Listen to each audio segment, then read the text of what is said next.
Welcome again to Wood Spun Round. This is Doug. I'm glad you're here with me today. We're going to start today, or what we're going to do today is the August challenge for the YTCCC 2021 challenges. This month it is Tower. I'm not going to tell you what I'm doing, just the theme, which is Tower. And we're going to start off with this piece of it's a pretty piece of walnut, but it does have this terrible check, runs diagonally, and if I look on this end I see the pith, and here as well. It doesn't go beyond the pith, it's just in about less than a half an inch, about 3/8 maybe, and but we're going to get rid of that so that we won't worry about it. In fact, let me change where I've got it chucked up at between centers. I was going to go off center, but it's pith on this end too. The pith runs diagonally across this piece. So I'm going to put my centers right in the center, both ends approximately. It's not exact. Don't need to be exact. Not for what I'm doing. This is going to be multiple pieces. I'm just going to show you the very first piece. Spin my wood around, make sure I'm not hitting anywhere. I want to get it close, but I don't want it hitting. Turn the lathe on, tighten my quill up just a little more. The lock is down, everything is locked, ready to go. Spin it one more time, 500, and we'll speed up if we can. Oh yeah.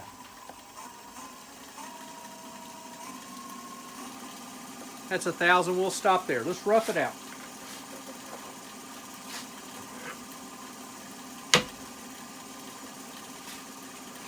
Half-inch bowl gouge.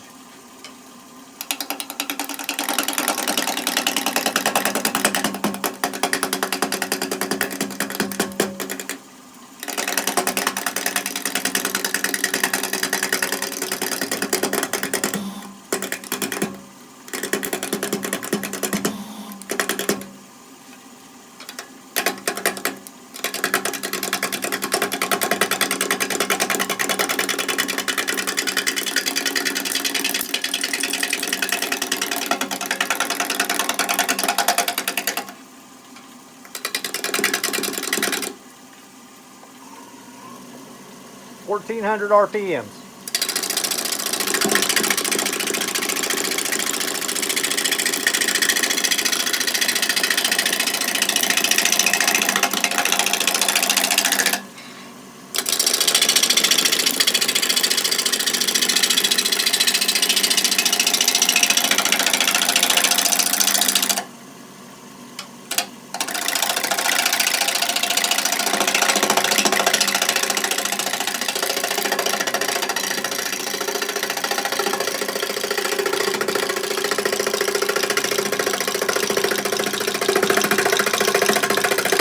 Blank is round, I want to start taking some smoothing cuts as well, and I'll begin shaping here in just a moment. I will put a tenon on this end so I can put it in the chuck.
Still got a little bit of that pith running through there. That's okay. I'm going to get my calipers.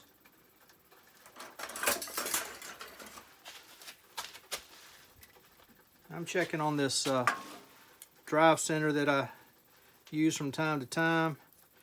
It is machined especially for the Nova chuck, and so I know it's the perfect size. There we go. Yeah, I've got space. So let's make that tin in there.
There we go. And we're back. Chuck is on, the blank is in the chuck, my tailstock has been pulled back, and the live center has been removed so that I don't hit my elbow on it. I'm going to make a couple more passes. I want to get rid of this bad section down here before we continue on.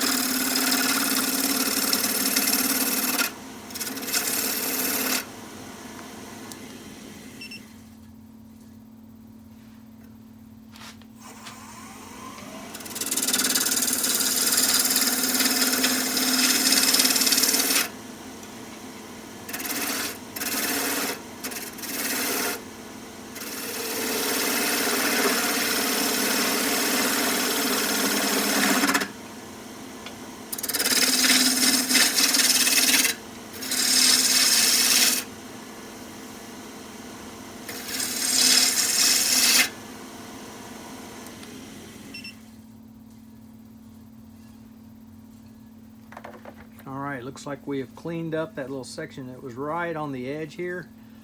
I do want to take a cleaning pass across the bottom, but I'll do that. Well, I'm going to do that here right now. I need a clean bottom.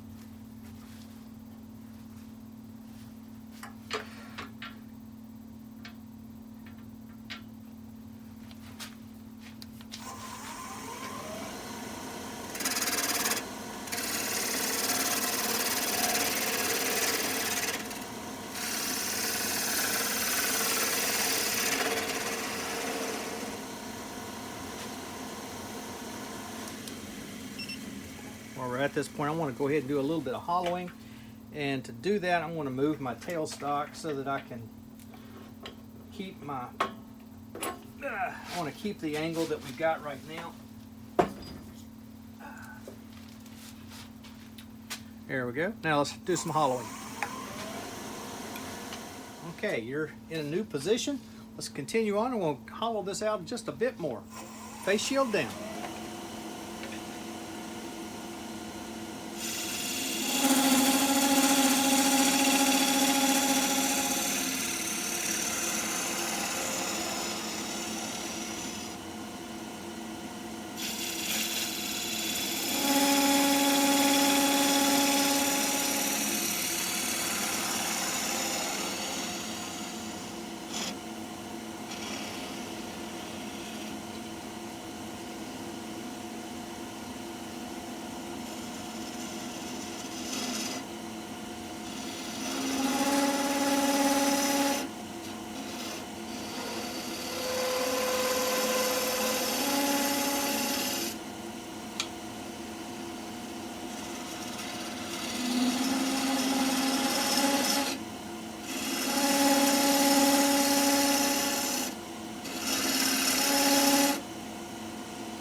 may have seen, I actually pulled it off center just a touch, which is fine.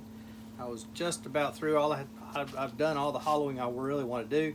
I did want to clean that outer edge up just a little bit. What I'm going to do is carry on from this point, start shaping the outside just a little bit. You should start seeing where we're going here in just a moment.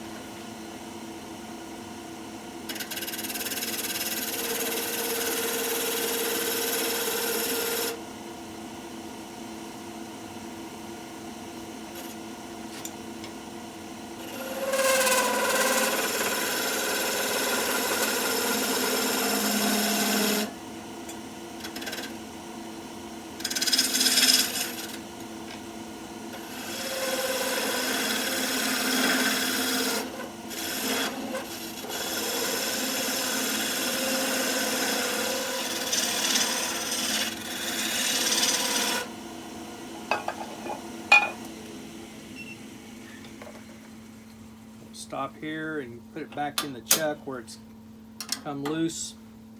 Not come loose, but it's pulled itself out just a little bit. I'm not going to worry about having it perfectly centered. I'm going to worry about getting it square in the chuck. It should be off just a touch, but it won't be off enough to worry about.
Well, there we go.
Tailstock out of the way.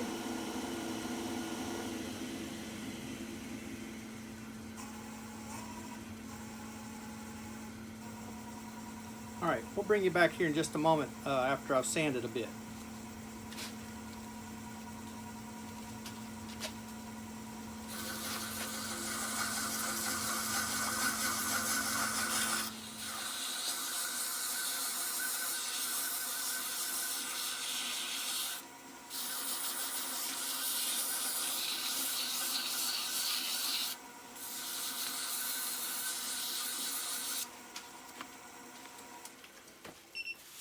That was 320. So we've sanded completely through the grits. I'm going to give it a little alcohol bath. If I can find my opener. Oh, I know what I did with it. I was opening something else somewhere else. There we go. That'll work. Works well.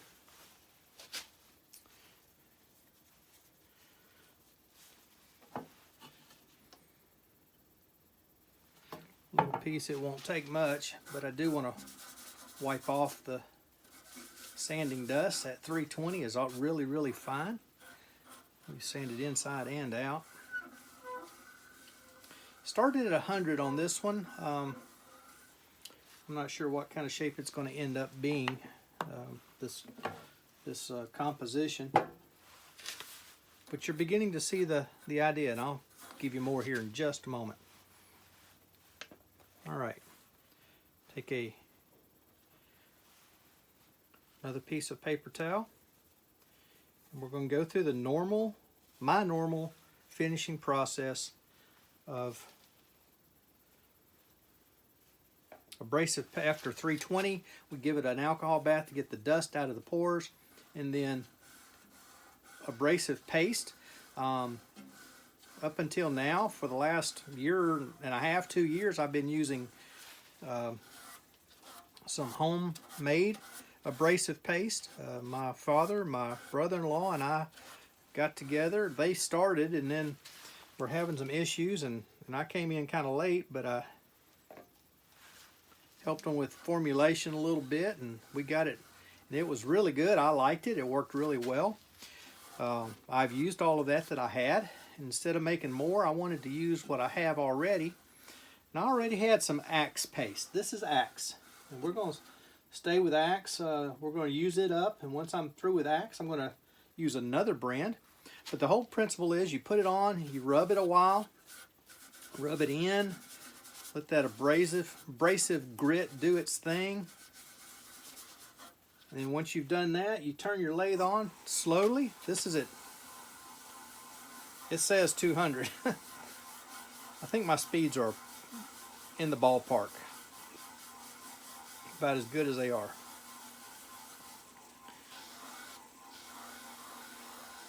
But unless I really miss my guess, I think all of the abrasive paste manufacturers say about the same thing.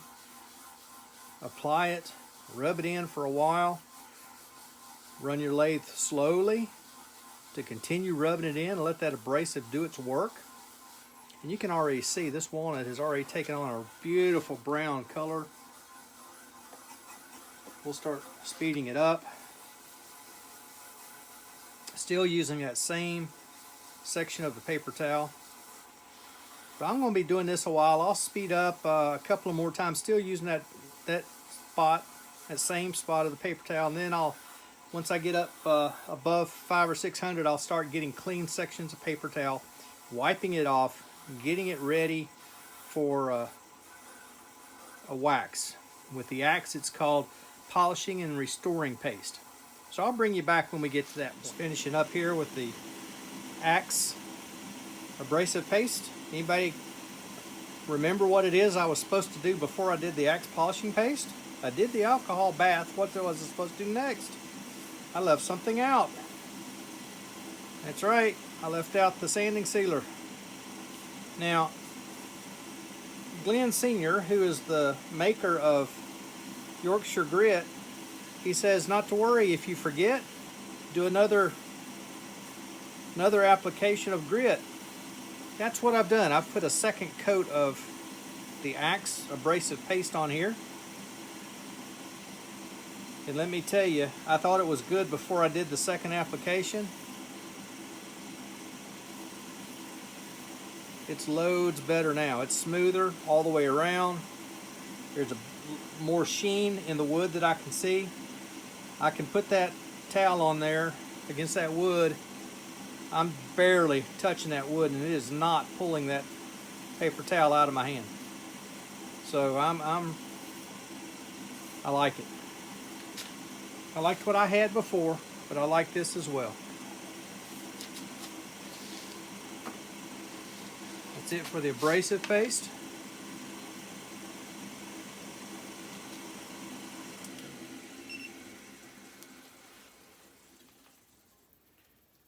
The wax is next, the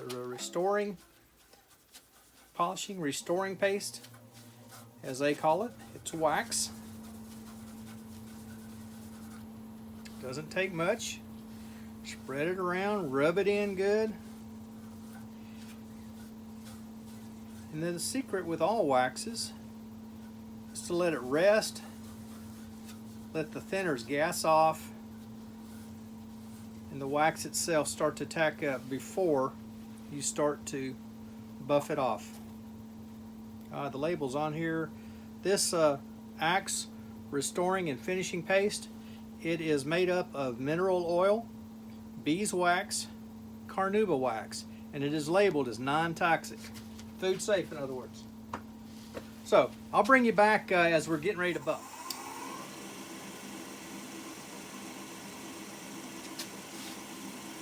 We've had time to dry.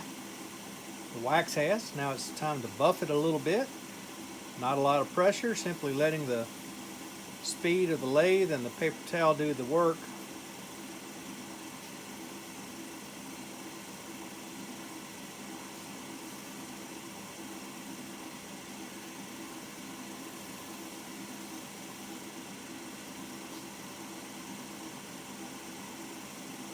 Adding just a little more pressure now. Adding just a little bit of heat.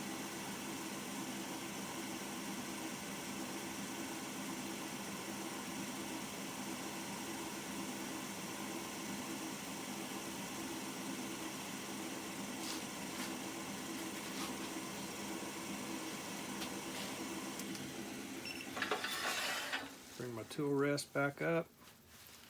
Raise it just a touch. Double check. Yep, we're clear. And there it is. Take our small parting tool.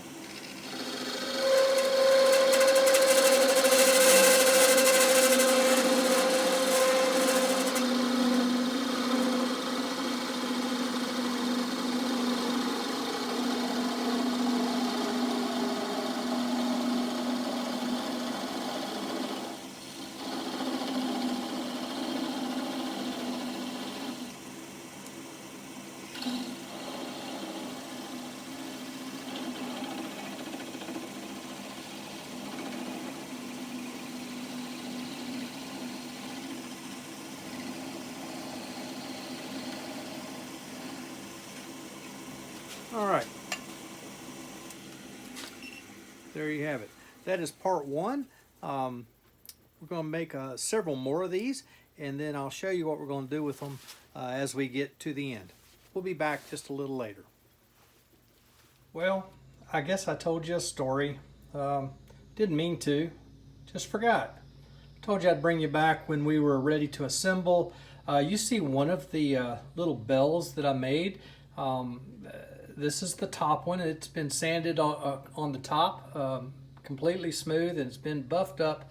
You can see a bit of the shine there on that Osage orange. That wood is so hard, but it does shine so very well.